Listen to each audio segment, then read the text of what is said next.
hồng la xin chỉ ba chỉ tê xem hiao hiao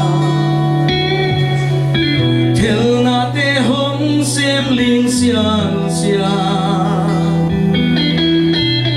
dâu gam nun nuam kilom sang nghe kalim don lên tu pa huay sa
chỉ xích túi xiang luang xiang xiang ao qua đang lên cái lom sang nghe ta linh đón lên bú ba ngoài xa yên nam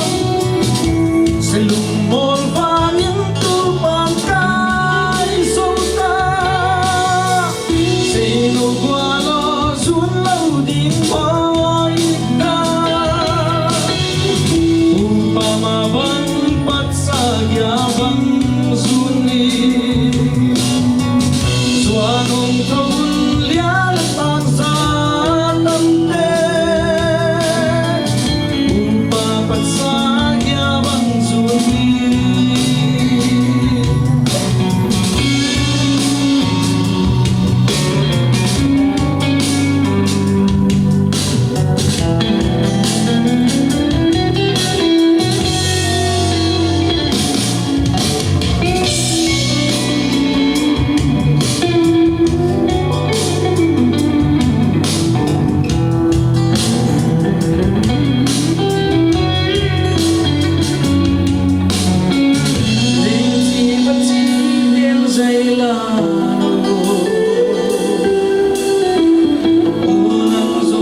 dân cha dùng hú nam để sạc tổ lại đúng không ạ?